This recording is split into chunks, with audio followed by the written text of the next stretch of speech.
ത്രിയേക ദൈവത്തിൻ്റെ നാമം വാഴ്ത്തപ്പെടുമാറാകട്ടെ. കർത്താവായ യേശു ക്രിസ്തുവിൻ്റെ വല്ലഭത്വമുള്ള നാമത്തിൽ ഏവർക്കും സ്നേഹവന്ദനം. ഏറ്റവും സന്തോഷമേറിയ ഈ കർത്തൃ ദിവസത്തിനായി നമുക്ക് ദൈവത്തെ സ്തുതിക്കാം, സ്തോത്രം ചെയ്യാം.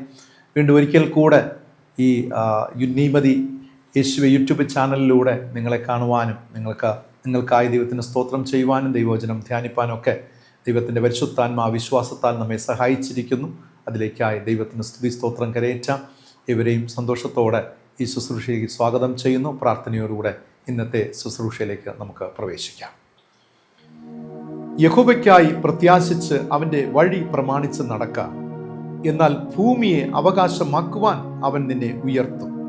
ദുഷ്ടന്മാർ ഛേദിക്കപ്പെടുന്നത് നീ കാണും. കണ്ണുകളടയ്ക്കാം, പ്രാർത്ഥിക്കാം. സ്വർഗീയ പിതാവാം ഞങ്ങളുടെ നല്ല ദൈവമേ, കർത്താവേ, അനുഗ്രഹത്തിൻ്റെ ഉറവിടമേ, അങ്ങ് ഞങ്ങൾ സ്നേഹിക്കുന്നു, ആരാധിക്കുന്നു. ഇന്നാളുകളിൽ ദൈവമേ അവിടുത്തെ കൃപ അനുഭവിക്കുവാൻ ദൈവം ഞങ്ങളെ സഹായിച്ചു ഇരിക്കുന്ന കൃപയ്ക്കായി സ്തോത്രം. ദൈവമേ, നിങ്ങൾ കേൾക്കുവാൻ പോകുന്ന ദൈവവചനത്തിനായി സ്തോത്രം. വചനത്തിൻ്റെ ആഴമേറിയ മർമ്മങ്ങളെ ഗ്രഹിക്കുകൊണ്ട കൃപ ദൈവം നൽകണമെന്ന് പ്രാർത്ഥിക്കുന്ന പിതാവ്. ഇന്നലകളിൽ നടത്തിയ ദൈവം ഇന്നിൻ്റെ നന്മകൾ അനുഭവിച്ചു കൊണ്ടിരിക്കുമ്പോൾ വരും ദിനങ്ങളിലും കർത്താവ് അവിടുത്തെ കൃപയെ വർണ്ണിപ്പാൻ, അവിടുത്തെ നന്മകൾ അനുഭവിപ്പാൻ എല്ലാ നിലകളിലും കർത്താവ് ഞങ്ങളെ സഹായിച്ച് അനുഗ്രഹിക്കുമാറാകണമെന്ന് യേശു രക്ഷിതാവിൻ്റെ നാമത്തിൽ പ്രാർത്ഥിക്കുന്നു. പ്രാർത്ഥന കേൾക്കണമേ. ആമേൻ, ആമേൻ.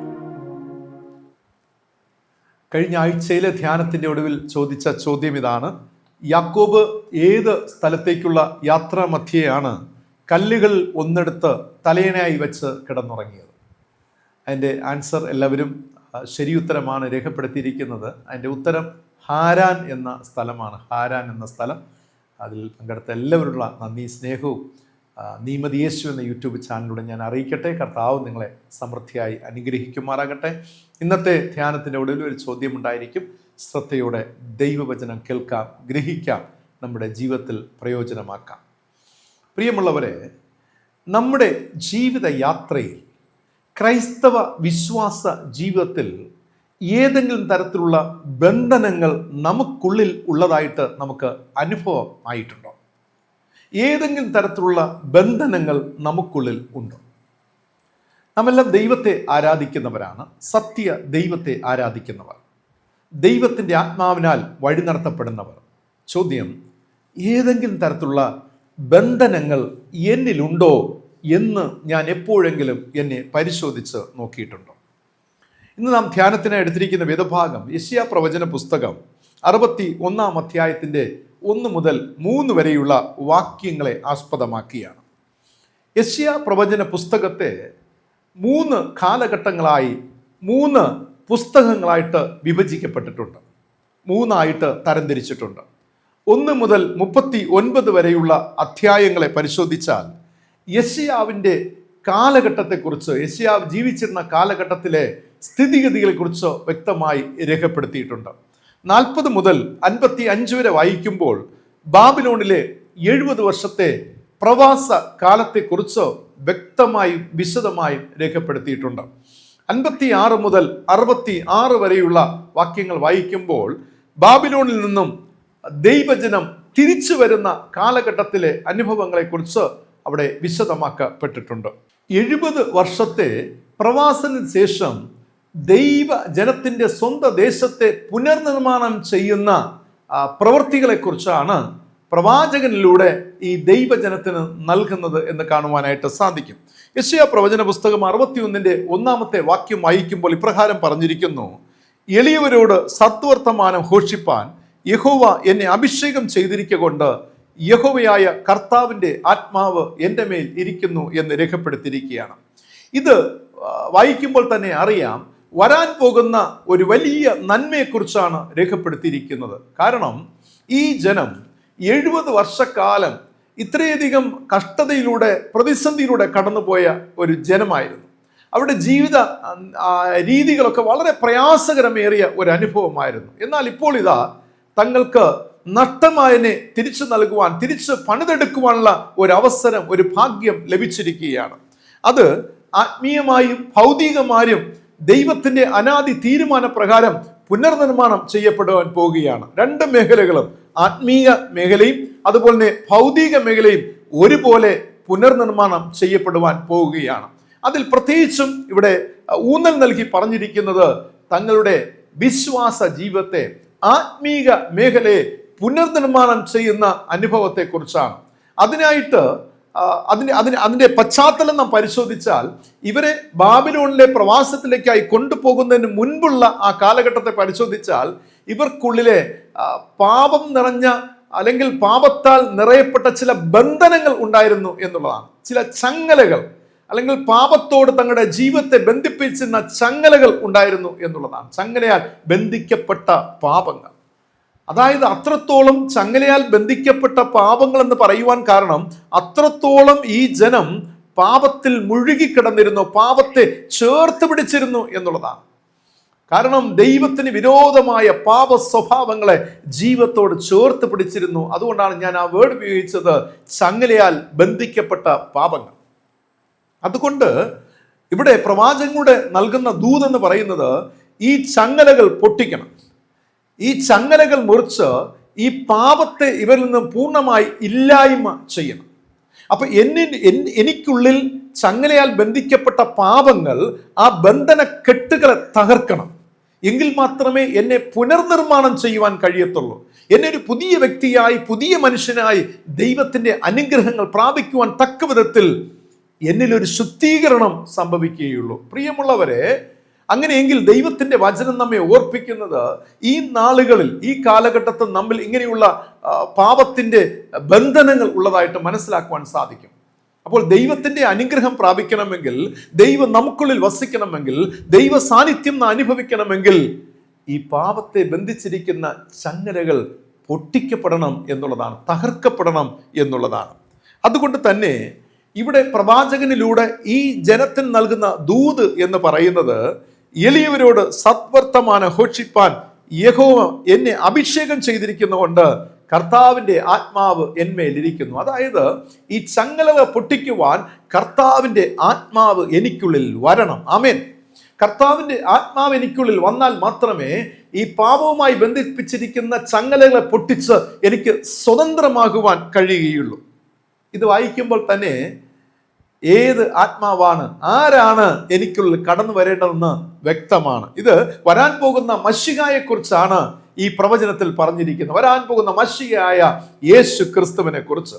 യേശു അഭിഷേകം ചെയ്യപ്പെട്ടിരിക്കുന്നത് പരിശുദ്ധാത്മാവിനാൽ ആകുന്നു. ഇത് സംഭവിച്ചത് യേശുവിന്റെ സ്നാന സമയത്തെന്ന് പറയുവാൻ കഴിയും. അതായത് ഈ യെശയ്യാ പ്രവചനത്തിൽ പറഞ്ഞിരിക്കുന്നത് അന്വർത്ഥമാകുന്നത്, അത് സംഭവിക്കുന്നത് എപ്പോഴാണ്? യേശുവിന്റെ സ്നാന സമയത്താണ്. മത്തായി സുവിശേഷം 3-ാം അധ്യായം 16 മുതൽ 17 വരെ വായിക്കുമ്പോൾ യേശുവിന്റെ സ്നാനം വളരെ അതിപ്രധാനമായ ഒന്നാണ്.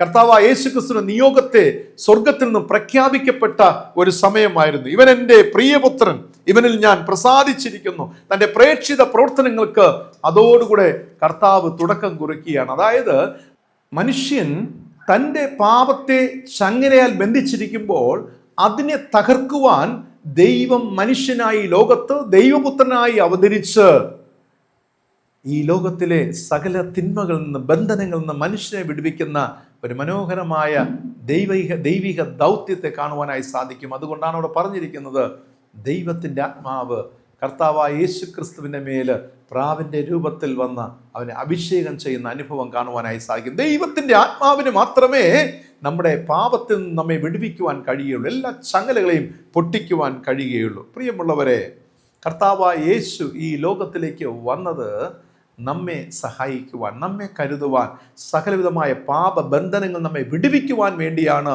യേശു ഈ ലോകത്തിലേക്ക് വന്നത് എന്ന സത്യം നാം മറന്നു പോകരുത്.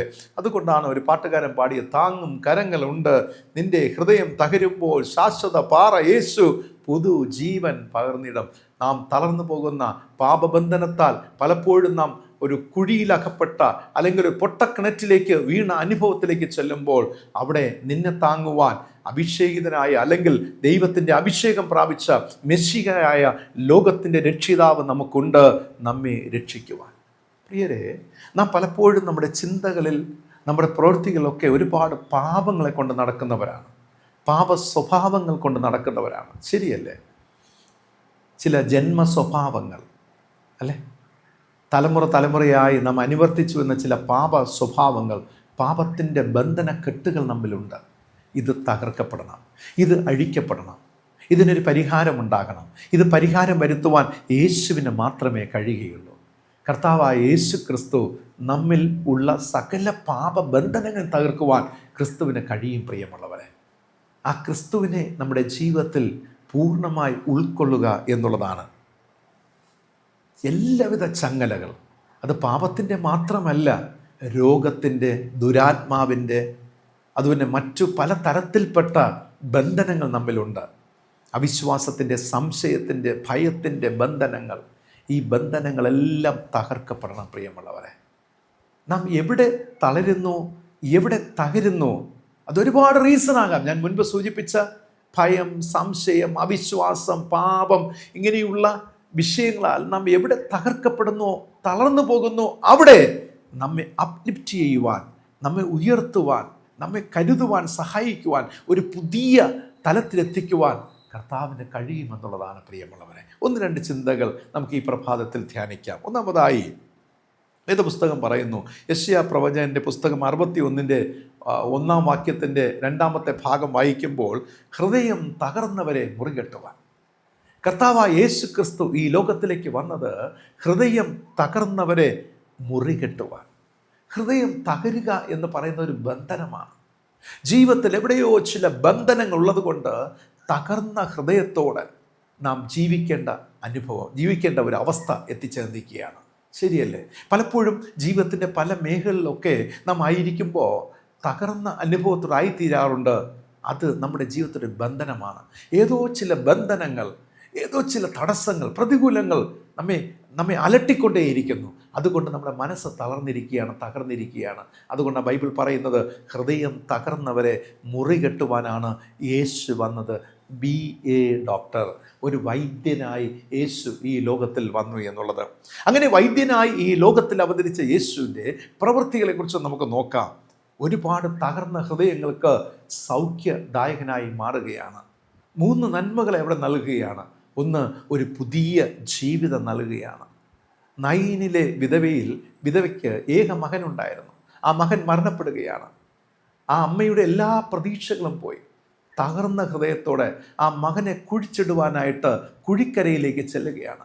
ഗ്രാമത്തിൽ നിന്നും കുഴിക്കരയിലേക്ക്, ഗ്രാമത്തിന് പുറത്തേക്ക് അവനെ കുഴിച്ചിടുവാൻ കൊണ്ടുപോകുന്ന ആ യാത്ര ഒന്ന് ചിന്തിച്ച് നോക്കിയേ. ആ അമ്മയുടെ ദുഃഖം എല്ലാം തീർന്നു, തകർന്നു. ഇനി ദൈവത്തിൽ നിന്ന് പ്രതീക്ഷിക്കുവാൻ ഒന്നുമില്ല. എന്തെങ്കിലും ഉണ്ടോ? മരണപ്പെട്ടാൽ പിന്നെ ഇനി അവിടെ പ്രതീക്ഷിക്കുവാൻ ആരുടെ മനസ്സിൽ ഒരു നേരിയ വിശ്വാസത്തിന് കണിക പോലും ഉണ്ടായിരിക്കില്ല. കാരണം എല്ലാം തീർന്നു, ശുഭമായി കഴിഞ്ഞു. ഇനി ഒന്നിനും സാധ്യതയില്ലാത്ത ഒരു അവസ്ഥയിലേക്ക് എത്തിപ്പെടുന്ന അനുഭവം. ആ അനുഭവത്തിൽ അവനെ കുഴിച്ചിടുവാനായി കൊണ്ടുപോകുമ്പോൾ ഇതാ യേശു എതിർപ്പെട്ട് വരികയാണ്. ആ അമ്മയ്ക്ക് ആ മകനെ ജീവനോടെ തിരിച്ചു നൽകുകയാണ്. ഒരു ന്യൂ ലൈഫ് അവിടെ ദൈവം നൽകുകയാണ്.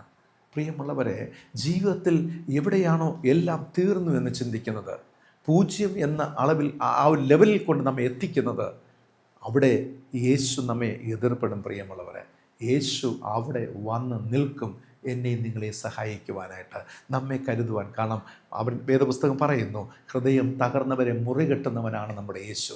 ഹൃദയം തകർന്നവരെ മുറികെട്ടുന്നവനാണ് യേശു. ആ യേശുവിന് മാത്രമേ നമ്മെ സഹായിക്കാൻ കഴിയുള്ളൂ. ആ യേശുവിന് മാത്രമേ നമ്മെ വിടുവിക്കുവാൻ കഴിയുള്ളൂ. ഇന്നിൻ്റെ പ്രശ്നങ്ങൾ എന്തോ ആകട്ടെ പ്രിയമുള്ളവരെ, എന്ത് ഭാരങ്ങളോ ആകട്ടെ, നിങ്ങൾ ഇന്ന് ദൈവത്തെ നിങ്ങൾ പ്രത്യാശ വെച്ചിരുന്നാൽ, ദൈവത്തെ ആരാധിക്കുന്നവരെങ്കിൽ, ദൈവത്തിനെ മഹത്വം കരറ്റുന്നവരെങ്കിൽ, ദൈവത്തിന് മഹത്വം കരറ്റുന്ന ജീവിതത്തിന് ഉടമസ്ഥരായി ജീവിക്കുന്നവരെങ്കിൽ, നിങ്ങളുടെ ഹൃദയം തകരുമ്പോൾ എല്ലാം തീർന്നിടത്തു നിന്ന് ഒരു പുതിയ ജീവിതം ദൈവം നിങ്ങൾക്ക് നൽകും. നിങ്ങൾ സ്നേഹിക്കുന്ന, നിങ്ങൾ വിശ്വസിക്കുന്ന കർത്താവിന് നൽകുവാനായി സാധിക്കും. പ്രിയമുള്ളവരെ, ഒരു പുതിയ ജീവിതം. രണ്ടാമതായി, വ്യഭിചാരത്തിൽ പിടിക്കപ്പെട്ട സ്ത്രീയുടെ ന്യായവിധിയിൽ അവിടെ യേശു ക്ഷമ നൽകുകയാണ്. ഒരു ജയ ജീവിതം അവൾക്ക് നൽകുകയാണ്. ഈ സ്ത്രീയെക്കുറിച്ച് നമുക്കറിയാം, സമൂഹത്തിൽ ഇനി അവൾ അപമാനിക്കപ്പെടുവാനായിട്ട് ഒന്നും തന്നെയില്ല. അവളുടെ ജീവിതം ഒന്ന് ചിന്തിച്ച് നോക്കിയേ. തെറ്റുകാരിയാണ്, അതെ, ഏതോ ഒരു ബലഹീനത അവളുടെ ജീവിതത്തിൽ. വ്യഭിചാരം എന്ന ഒരു വലിയ പാപം അല്ലേ? ഇന്ന് മനുഷ്യന് ഒരുപാട് തെറ്റുകൾ ചെയ്യുന്നുണ്ട്. ഒരുപാട് തെറ്റ്, പലതരത്തിൽപ്പെട്ട തെറ്റുകൾ മനുഷ്യൻ ചെയ്യുന്നുണ്ട്. തെറ്റുകളില്ലാത്ത മനുഷ്യനില്ല. പക്ഷേ ഈ വ്യഭിചാരത്തെ മാത്രം തെറ്റായി കരുതി വലിയൊരു പാപമെന്ന് പറഞ്ഞുകൊണ്ട് അവളെ ഇങ്ങനെ കൊണ്ടുവരികയാണ്. എൻ്റെ ഉള്ളിൽ 10 15 പാപങ്ങൾ ഞാൻ ചെയ്യുകയാണ്, വ്യഭിചാരം ഒഴികെ ചെയ്യുകയാണ്. പക്ഷെ ഈ പാപത്തെ ഞാൻ ഉള്ളിൽ ഒതുക്കിക്കൊണ്ട് വ്യഭിചാരം എന്ന ഒരേ ഒരു തെറ്റ് മാത്രം ചെയ്യുന്ന അവളെ ഇതാ കല്ലെറിഞ്ഞ് കൊല്ലുവാൻ വേണ്ടി യേശുവിൻ്റെ മുൻപാകെ കൊണ്ടുവരികയാണ്. ഒന്ന് ചിന്തിച്ച് നോക്കുക, അവൾക്കിനി എന്താണുള്ളത്? സമൂഹത്തിൽ അപഹാസ്യയായി. നോക്കണേ, ഒരു സ്ത്രീയെ കല്ലെറിഞ്ഞ് കൊല്ലുവാൻ ഗ്രാമവാസികളെല്ലാം അവളെ പിടിച്ചുകൊണ്ട് ഇങ്ങനെ മുന്നിൽ കൊണ്ടുവരുമ്പോൾ അവളുടെ ജീവിതം തകർന്നു തീർന്നു. ഇനി അവൾക്കൊരു തലയെടുപ്പില്ല, തല ഉയർത്തി നോക്കുവാൻ കഴിയില്ല, സമൂഹത്തിൽ മാന്യമായിട്ട് മറ്റുള്ളവരോട് സംസാരിപ്പാൻ കഴിയത്തില്ല, ഒരു മാന്യമായ ഒരു ജീവിതം അവൾക്കില്ല, അല്ലേ? അത്രത്തോളം അവൾ പരിഹസിക്കപ്പെട്ടു, അത്രത്തോളം അവർ തകർക്കപ്പെട്ടു. സമൂഹത്തിൻ്റെ മധ്യയിൽ അവർ അപമാനിതയായി. തൻ്റെ ജീവിതത്തിലെ ഒരു തെറ്റാണ്. പ്രിയമുള്ളവരെ, ഈ ഒരു അനുഭവത്തിലാണ് അവളെ യേശുവിൻ്റെ അടുക്കലേക്ക് കൊണ്ടുപോകുന്നത്. യേശു പറഞ്ഞതെന്താണ്? നിങ്ങളിൽ പാപമില്ലാത്തവൻ ആദ്യം അവളെ കല്ലെറിയട്ടെ. നിങ്ങളിൽ പാപമില്ലാത്തവർ ആദ്യം അവളെ കല്ലെറിയട്ടെ.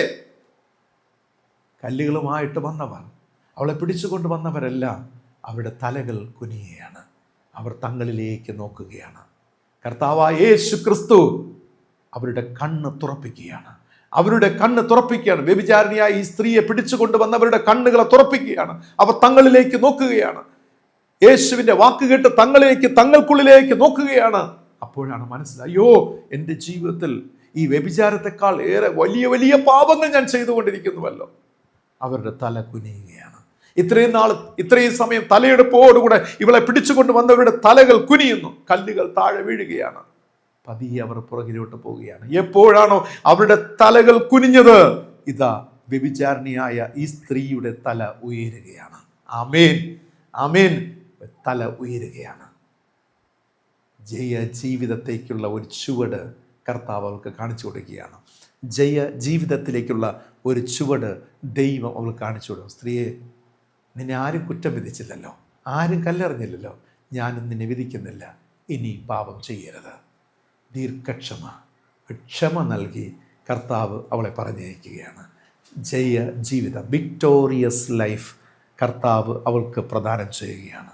പ്രിയമുള്ളവരെ, ഞാനും നിങ്ങളുമൊക്കെ പലപ്പോഴും നമ്മുടെ കുടുംബത്തിനകത്ത്, സമൂഹത്തിൽ, സഭയിൽ നമ്മളെ കുറ്റക്കാരായിട്ടെണ്ണാം. ചിലപ്പോൾ നമ്മുടെ ന്യൂനതയാണ്, നമ്മുടെ കുറവുകളാണ്.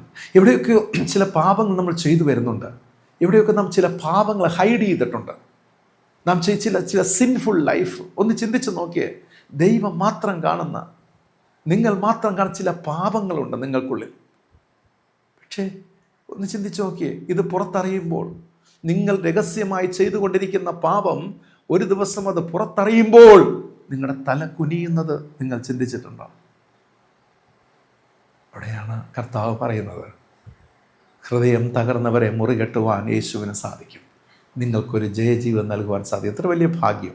ക്രിസ്തുമായുള്ള ബന്ധത്തിൽ, ക്രിസ്തീയ ജീവിതത്തിൽ കർത്താവ് നൽകുന്നത് വലിയ ഭാഗ്യമാണ് ജയ ജീവിതം. മൂന്നാമതായി, യേശു കർത്താവ് ഒരു വൈദ്യനായി ലോകത്തിലേക്ക് വന്നത്, പ്രിയമുള്ളവരെ, പത്രോസിൻ്റെ ജീവിതത്തിലെ ഒരു അനുഭവത്തെ ഞാൻ പറയുവാൻ ആഗ്രഹിക്കുകയാണ്. അവിടെ ചേർത്ത് പിടിക്കുന്ന ഒരു കർത്താവിനെ കാണുവാനായി സാധിക്കും. അവിടെ പത്രോസ് കർത്താവായ യേശു ക്രിസ്തുവിൻ്റെ ക്രൂശീകരണത്തിന് ശേഷം കർത്താവിനെയൊക്കെ വിട്ട് പഴയ തൊഴിലിലേക്ക് കടന്നു ചെല്ലുകയാണ്. പത്രോസും കൂട്ടരും മീൻ പിടിക്കുവാൻ ചെല്ലുകയാണ്. നോക്കണേ, 3 പ്രാവശ്യം തള്ളി പറഞ്ഞിട്ടാണ് പോയത്. ഗുരുനാഥനെ 3 പ്രാവശ്യം തള്ളി പറഞ്ഞിട്ട് പഴയ തൊഴിലിലേക്ക് കടന്നു ചെല്ലുകയാണ്.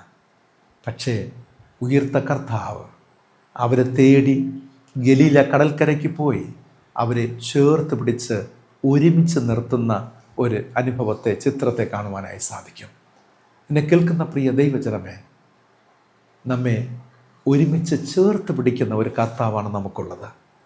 നാം ചില കുറവുകൾ ചെയ്യുമ്പോൾ, തെറ്റുകൾ ചെയ്ത് നമ്മൾ അകന്നു പോകുമ്പോഴും, ദൈവത്തിൽ നിന്ന് അകന്ന് നമ്മുടെ ചിന്തകളാൽ, ധാരണകളാൽ, പ്രവൃത്തികളാൽ കർത്താവിൽ നിന്ന് അകന്ന് ജീവിക്കുമ്പോഴും നമ്മെ തേടി വന്ന് നമ്മെ ചേർത്ത് പിടിക്കുന്ന ഒരു കർത്താവ്. ഹൃദയം തകർന്നവരെ മുറികെട്ടുന്നവൻ, അല്ലേ? ധാരണകളാൽ, മുൻധാരണകളാൽ കർത്താവിൽ നാം അകന്നു പോകുമ്പോഴൊക്കെ നമ്മുടെ അടുക്കൽ ഓടി വന്ന് നമ്മെ ചേർത്ത് പിടിക്കുന്ന ഒരു കർത്താവാണ്. നമ്മെ കൈവിടാത്ത കർത്താവ്, സ്നേഹിക്കുന്ന കർത്താവ്. ദൈവം നമ്മെ തേടി വരുന്നു, നമ്മെ തിരഞ്ഞെടുക്കുന്നു, വീണ്ടും നമുക്ക് നിയോഗം നൽകുന്നു, പ്രേക്ഷിത പ്രവർത്തനങ്ങൾ ചെയ്യുവാൻ നമ്മെ ശക്തീകരിക്കുന്നു. പ്രിയമുള്ളവരെ, വൈദ്യനായി അവൻ നമ്മോട് കൂടെയുണ്ട്. മറന്നു പോകരുത്.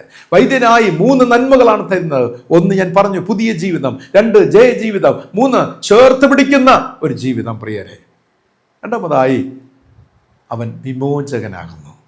61-ാം അധ്യായം യെശയ്യാ പ്രവചന പുസ്തകം 1-ാം വാക്യത്തിന്റെ 3-ാം ഭാഗം വായിക്കുമ്പോൾ തടവുകാർക്ക് വിടുതലും ബദ്ധന്മാർക്ക് സ്വാതന്ത്ര്യവും നൽകുന്നു എന്നതാണ്. ഇത് പ്രയാസകരമേറിയ ഒന്നാണ്. വിടുതൽ നൽകുക, സ്വാതന്ത്ര്യം നൽകുക എന്നത് ഇത് ആന്തരിക ബന്ധനങ്ങളാണ്. ഞാൻ നേരത്തെ സൂചിപ്പിച്ചു ആമുഖത്തിൽ, ഭയം, സംശയം, അവിശ്വാസം, ഇത് ബന്ധനങ്ങളാണ്. ചങ്ങലയാൽ ബന്ധിക്കപ്പെട്ട പാപങ്ങൾ. ബൈബിൾ പറയുന്നു അതിൽ നിന്ന് ദൈവത്തിന് വിടുതൽ നൽകുവാൻ സാധിക്കും, ദൈവത്തിന് സ്വാതന്ത്ര്യം നൽകുവാൻ സാധിക്കും.